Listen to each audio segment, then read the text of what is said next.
नमस्कार सांगवानी केमती अच्छे नमस्ते समस्ते बहुत भल बहुत खुशी रखी आते जो खरा गरम होम आड़े तो प्रबल गरम होड़े केमी हो 4-5 दिन है मत टे जनइबे कहीं आम आड़े एत जोर से हो माने घिमिरी आ कौआड़े भी बाकी ना देख कौआड़े भी बाकी ना एमती कि खरार मो आखिटा भी कौन हो भारी जोर से काटुची घरे रही प्राणानी सब कर खरा को जिते जाऊँ अने भी पार माने कौन है खाली पूरा जमती गोटे कौन पशि जाइए आखिरी तो से टाइप लगुच 2 दिन हरानी साइड रोड पकईका अच्छी काली आज आज जी मेडिकल टे जी कहीं ये नथिले तो सतोली जाइनी उपरोली जी ये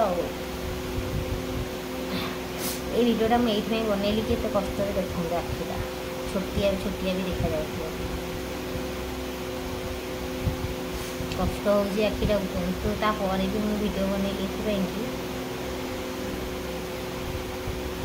मु लाइव आसी 4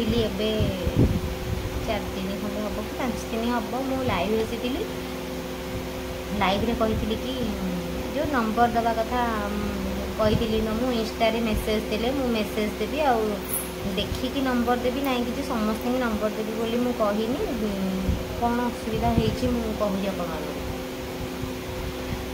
कही कि मो आईडी देखी रियल आईडी फोटो कि वीडियो मत जो लगे ना ये रियल कि कौन बोली मुझे देवी आ समस्त तो नंबर दे हेनी आपण मैंने जानी ये मना कली कि ये मत देती जो कौन से इंस्टाग्राम रे केते जण इको देखा आटीट्यूड देखा यूट्यूब रे गोटे कथा कहते इंस्टा आ गोटे कथा करमती किसी करूनी कि इगो आटीट्यूड मुझे देखनी जदि मु यूट्यूब रू भल पाइबा पाऊँच कि से 6 मास भी थोड़े भी होना कहीं जदि मोर पेमेंट आसूटा भी आपण मुझे इगो आटीट्यूड देखनी जो मैंने भी मो सागर मिसी थे जानी केमती कार पिला सेमती किसी नहीं मो सागर कौन होने जानी ना तो मुझे लगी आपण मानक जनईबी जनइले आपण मैंने जापर कि मुझे कौन पर नंबर दौनी बोली क्या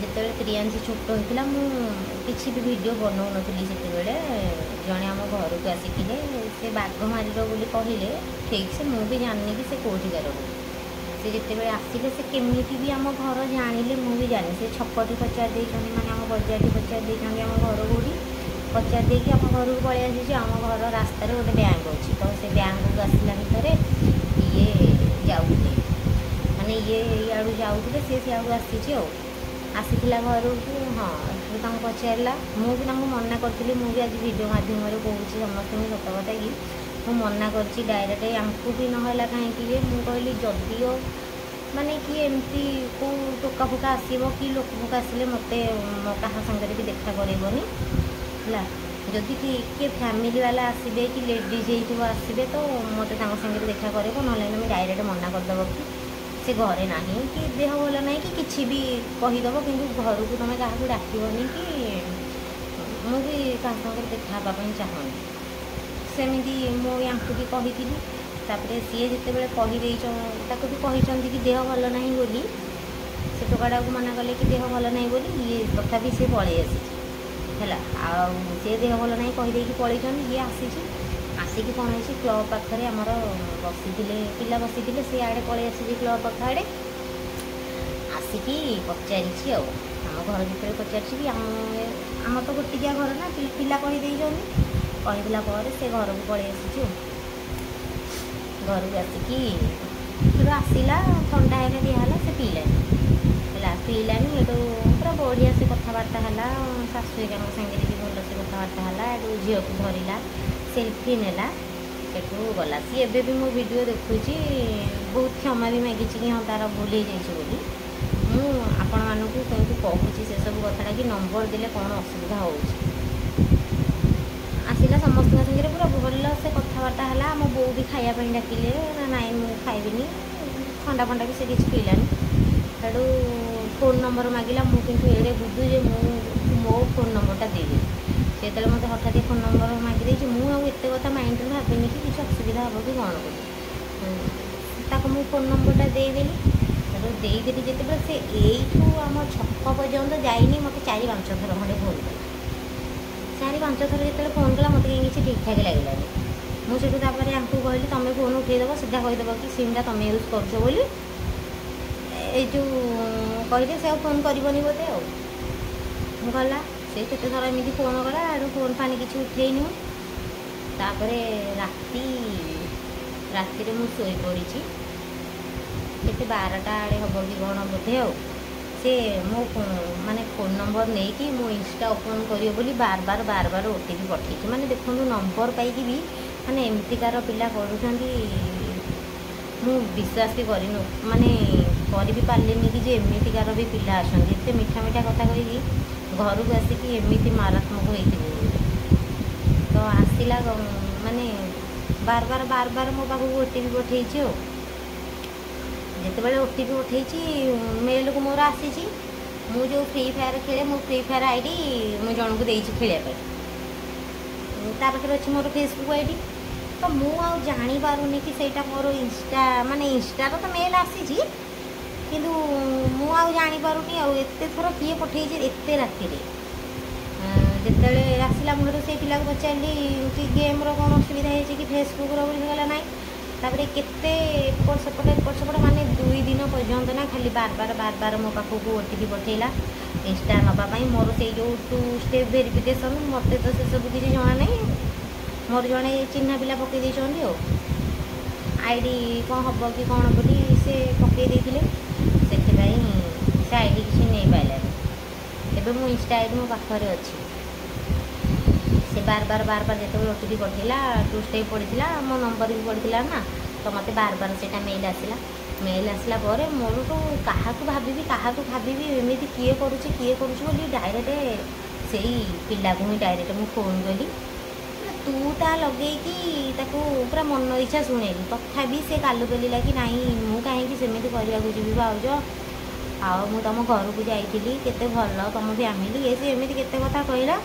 ତଥାପି ସେ ମାନିଲାନି। ତାପରେ ବି OTP ପଠେଇଲା। ଲାଷ୍ଟକୁ ଫୋନ୍ କରିକି ତାକୁ ମାନେ ଥାନାକୁ ଯିବି ବୋଲି କହିଲି। ମୁଁ କହିଲି ସେ OTP ଆଉ ତୋ ଫୋନ୍ ନମ୍ବର ସହ ନେଇକି ମୁଁ ଡାଇରେକ୍ଟ ଥାନାକୁ ଯିବି, ତୁ ଘରକୁ ଆସିକି ନମ୍ବର ନେଇକି ଏମିତି ସବୁ କରିଛୁ ବୋଲି।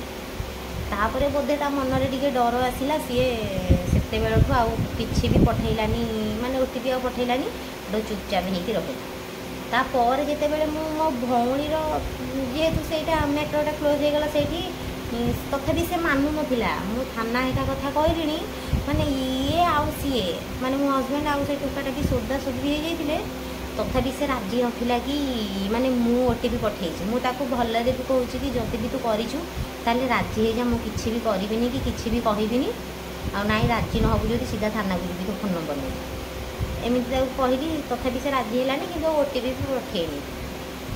ଯଦି ନ ପଠେଇଛି ସେଠୁ ମୁଁ ମୋ ବାଟରେ ରହିଲି ଆଉ। ମୁଁ ମୋ ଭଉଣୀର ଡେଥ୍ ହେବା କଥା ଯେଉଁ ପକେଇଥିଲି ଭିଡ଼ିଓରେ ଏବେ କିଛି ଦିନ ହେବ, ସିଏ ସେତେବେଳେ ଭିଡ଼ିଓ ଦେଖିକି ମୋର ଫୋନ୍ କଲା। ଫୋନ୍ କରିକି ଏଠୁ ମାଗିଲା ଆଉ ତା ହଜବେଣ୍ଡର ଫଟୋ ଦିଅ, ଫୋନ୍ ନମ୍ବର ଦିଅ, ଏମିତି ସବୁ ଆଉ।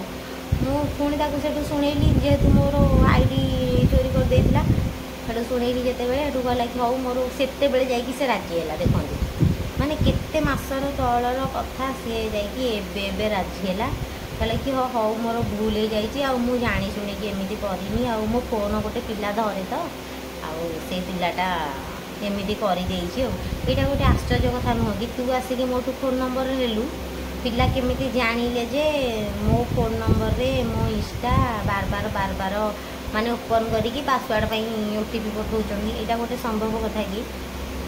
ଏଇ କାରଣ ଲାଗି ମୁଁ ଚାହୁଁନି, ଯଦି ସେ ମାନେ ଆମ ରିଲେଟିଭ୍ର ଜଣେ ହେବ, ଯଦି ବି ସେ ମୋର ଇନଷ୍ଟାରେ ସେଇ 2 ଷ୍ଟେପ୍ ନ ପକାଇଥାନ୍ତେ, ମୋତେ ତ ଇନଷ୍ଟା ହେଇକା ବେଶୀ ଜଣା ନାହିଁ, ମୁଁ ଖାଲି ୟୁଜ୍ କରୁଛି ସତ, ମୋତେ ସେତେ ସବୁ କିଛି ବି ଜଣା ନାହିଁ। ମୋର ୟୁଟ୍ୟୁବ୍ ହେଲା କି ଇନଷ୍ଟା ହେଲା, ମୁଁ କିଛି ବୁଝିକି କରେ, ନାଇଁ ନହେଲେ ମୁଁ ID ଜଣଙ୍କୁ ଦେଇଛି, ସିଏ ତା'ର ସବୁ ଦାୟିତ୍ୱ ସିଏ ହିଁ ନିଏ। ମୋତେ ଏତେ ସବୁ ବିଷୟରେ ଜଣା ନାହିଁ କି ଆଙ୍କୁ ବି ଜଣା ନାହିଁ। ତ ମୁଁ କେବଳ ଭିଡ଼ିଓ ପୋଷ୍ଟ କରେ, ଥମ୍ବନେଲ୍ ବନାଏ, ପକାଏ। ଏମିତିକି ଥମ୍ବନେଲ୍ ପାଇଁ ମୋତେ ଟାଇମ୍ ନହେଲେ ବି ଯିଏ ID ରଖିଛି ମୁଁ ତାକୁ ହିଁ କୁହେକି ଥମ୍ବନେଲ୍ ଏକା ବନେଇ ଦେବା ପାଇଁ, ହେଲା। ସିଏ ସବୁ ଜାଣିଛି ବୋଲି।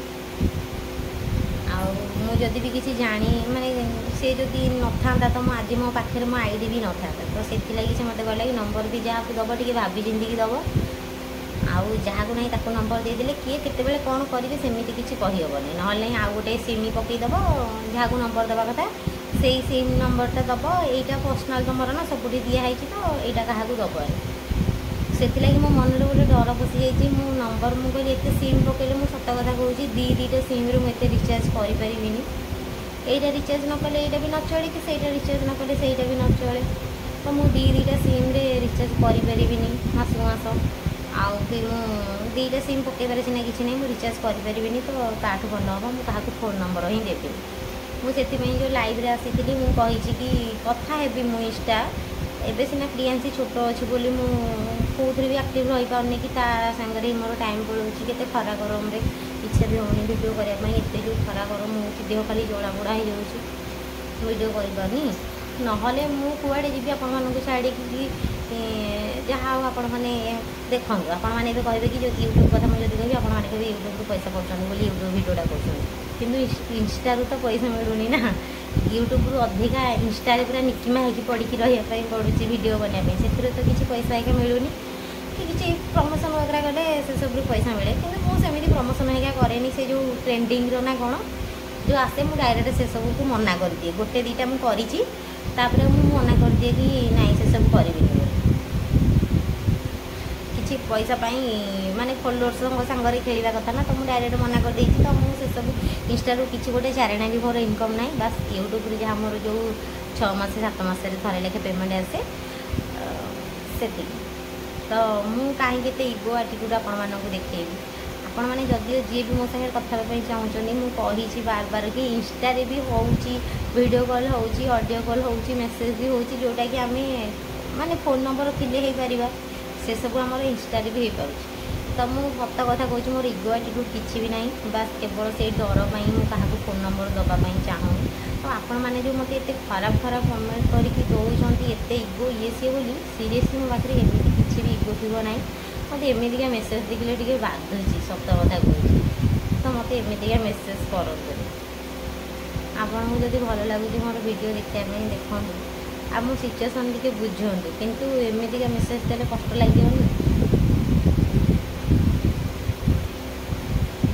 ମୁଁ ଏଇଥିଲାଗି ଏଇ ଭିଡ଼ିଓଟା ଆଜି ବନେଇଲି। କାଲି ତ ସେ ଯେଉଁ ଖାଇବା ଭିଡ଼ିଓ ହେଲା ଗୋଟେ ପକାଇଥିଲି, ଆଜି ମୁଁ ଭାବିଥିଲି କି କିଛି ବି ଭିଡ଼ିଓ ପକାଇବିନି, କାହିଁକିନା କାଲିଠୁ ପୁରା ମୋର ଏଇ ଆଖିଟା କାଟୁଛି। କିନ୍ତୁ କ'ଣ କରିବି, ମୁଁ କହିଲି ନାହିଁ, ମୋ ଝିଅ କହିଲା କି ମାମା ଆଖି କାଟୁଛି, ଆଉ ତୁମେ ଏମିତି ଭିଡ଼ିଓ ବନାଅ। ମୁଁ କହିଲି ହଁ ବନେଇବି।